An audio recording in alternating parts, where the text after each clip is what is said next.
We'll get to the more expensive phones in a second, but first I want to share some good news and some bad news. Good news, as you all know, India has won the T20 World Cup. Congratulations, I'm recording this right after the end of the finals, which is why I'm super thrilled right now. I hope you can see the extra happiness in my face. But the bad news, it's not so much bad news really, it's more like a load of bullshit that we have to talk about and move on from it, is that I have been furious for the last couple of days, like many millions of Indians out there. What has made us angry is a set of remarks by some very supposedly high-ranking officials in the Trump administration. Let me start by asking you a question.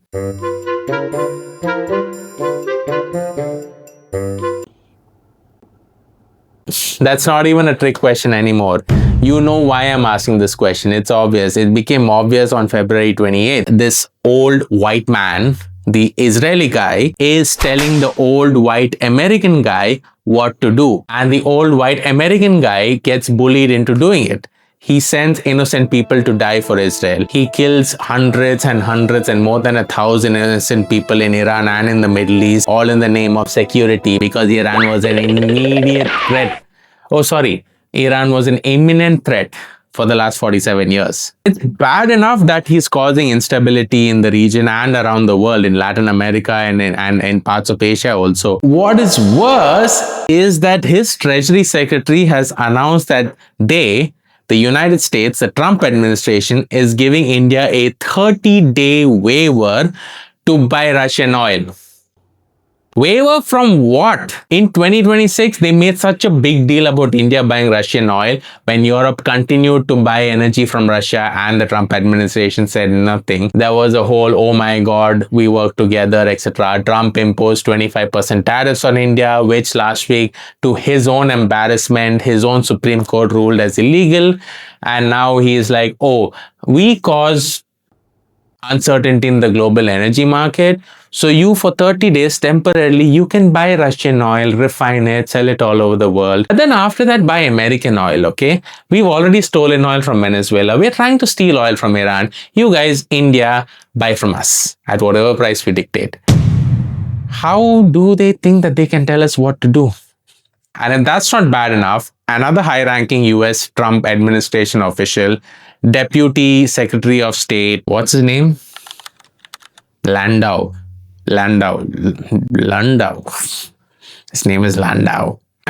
So he was in Delhi speaking to the Raisina dialogue in the presence of Indian Prime Minister Narendra Modi, and supposedly while negotiating this stupid trade deal, he had the gall to say that the US will not give India certain quote-unquote economic advantages it gave to China, because of which China became a competitor to the US. Two things. Apart from the arrogance, one, okay, the guy thinks he can come to Delhi and say something like that and expect us to agree to his America first. He clearly said they are negotiating this trade deal to keep only American interests in mind, right?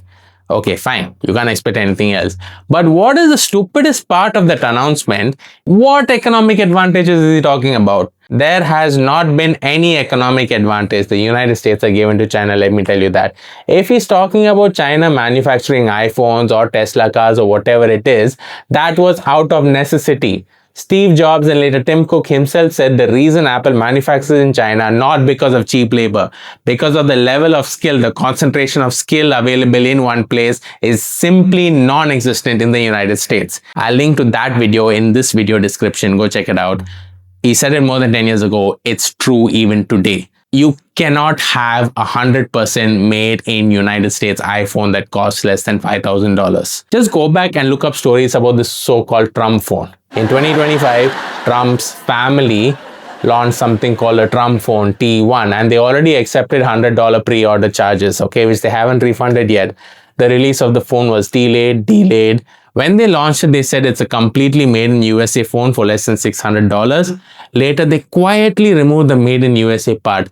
You know what they did, right? Trump's own family went on to Alibaba and ordered mobile phones from a mass manufacturer in China because you simply do not have an economic advantage of the United States.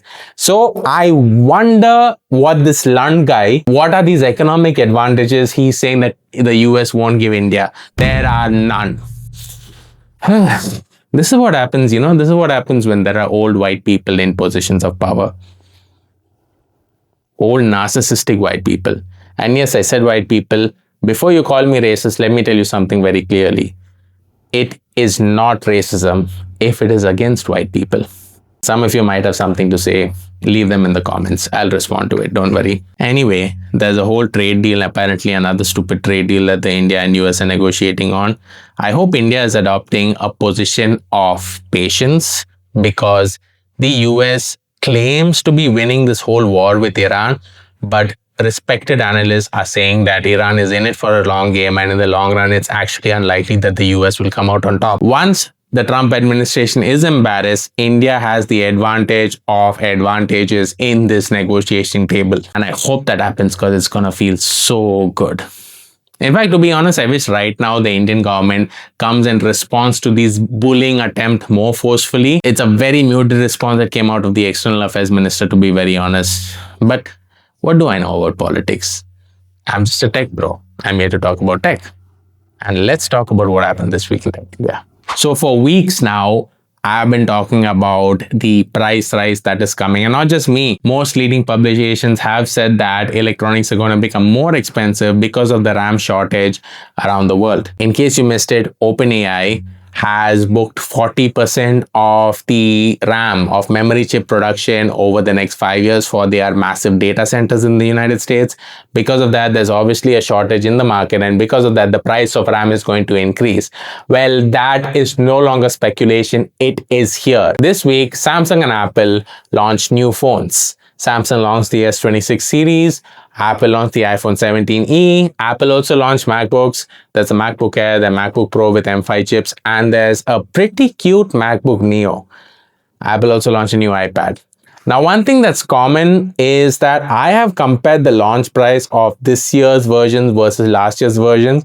I've compared the launch price of the base model S26 Ultra with the base model S25 Ultra, and the difference in price is 20,000 rupees. This is not just inflation. The S26 Ultra base model, which is 12 GB RAM with 512 GB storage, costs 1,60,000 rupees. The S25 base model, yes, it's got only 256 gigs of storage, but it does have also 12 GB RAM, costs 1,30,000 rupees.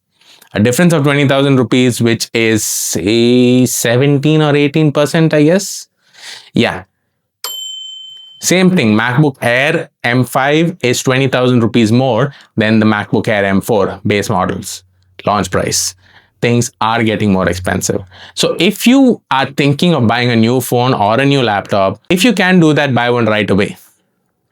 And if you want, buy last year's model, like don't buy the M4 MacBook Air instead of the M5 MacBook Air if you want a MacBook Air. It's completely fine.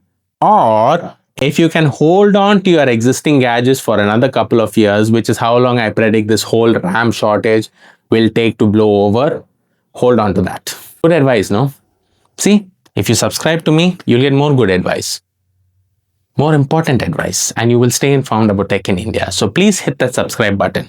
Bangalore mobility ride-hailing giant Rapido has launched its dedicated, long-awaited food delivery app called Only. You see the O in the Only, it's actually really smart. It took a while to hit me. The O in the Only has the image of a location pin. Smart. But Only, well, actually Only is a food delivery app that promises no commission from restaurant, and it promises that riders, gig workers, who they call captains, get 100% of the fare. And they already have the gig workers, the captains who work for Rapido can also take part in this food delivery. It's a good promise to have because the National Restaurants Association of India has been complaining for some time that Zomato and Swiggy, which are competitors of Only, charge a very high commission from restaurants. And gig workers, of course, you've seen them protesting, you've seen them striking off late, where they say that they are not assured even a minimum wage or very opaque revenue sharing system with gig workers. Let's see if Only lives up to its promise. India's most popular messaging platform is still WhatsApp. Well, there is reporting that WhatsApp is going to launch an optional paid subscription called WhatsApp Plus. The base feature of WhatsApp, that is texting and sharing media over text, is still going to be free, but apparently this WhatsApp Plus is going to have more customization options, new themes, stickers, you can pin multiple chats. Is WhatsApp Plus going to bring more privacy? Ha! No. No privacy from WhatsApp. E-commerce giant Flipkart, which as of it Flipkart has been around for more than 10 years, but only in December 2025, let me remind you, did they move headquarters to India, effectively becoming an Indian company only about 2 months back. Well, the news this week is that Flipkart, according to a report, has laid off 400 to 500 people. And this is attributed to performance review. These are all low performers. Look, every big company lays off low performers. It's common. It happens everywhere, okay? If you're a low performer, if you're in the bottom 1 or 2% of performance ratings in the company, you can be asked to leave. What is unusual about this is that these 400 to 500 employees make up 3 to 4% of the workforce, which as a percentage of workforce you asked to leave for low performance is pretty high. I think that this is also part of Flipkart's readiness towards IPO. They are aiming for an IPO in 2026. I mean, they did announce this week that they are focusing on hiring senior level people as part of its IPO readiness. The most anticipated IPO of 2026 is not Flipkart. It is Jio. Jio IPO, which was supposed to happen in 2025, Jio Reliance later came and said, okay, the Jio IPO is pushed to 2026. It turns out that there was a bit of kind of like a roadblock, which Jio is waiting for the government to announce that this roadblock is removed. And that roadblock is that as per the government rules, as per existing rules, you have to list a minimum of 5% of your stake, that is 5% of your overall capital on the stock market. And Jio wanted to list only 2.5% of its capital. Still a massive amount of money, but rules are rules. So turns out that in September 2025, SEBI approved an amendment to this rule which allowed large companies, and Jio is obviously a large company, large companies to go to market with just 2.5% of their capital. But Jio is still waiting for the government to officially accept this rule and publish it in the Gazette. It's only a matter of time. Speaking of Jio Hotstar, after the India-England semi-final match, also a great match, Jio Hotstar put out an announcement saying that they have the largest number of streaming views at the same time, which is about 619 million views, and at peak it was 66.5 continuous parallel streams. I don't know how they measured that. 619 views. The population of India is 1.4 billion. So I know that one person generates 2 or 3 views, but 619 million, that's a lot of views. Anyway, maybe it was good luck. We did win the World Cup after all. And on that positive note, I'm wrapping up this week. Thank you for watching. Make sure to share this video with a few of your friends so that they, like you, stay informed about tech in India, because there is a lot happening and you need to keep up. Otherwise, you don't want to fall behind. Otherwise, you'll find yourself paying more money for a more expensive phone or paying for a subscription you really shouldn't be paying for or you might still think that the US is governed by some good people. That'll be the worst. Anyway, share this video so that more people like you can stay informed about tech in India. Until next week, stay curious, stay blessed, and stay informed about tech in India. Bye.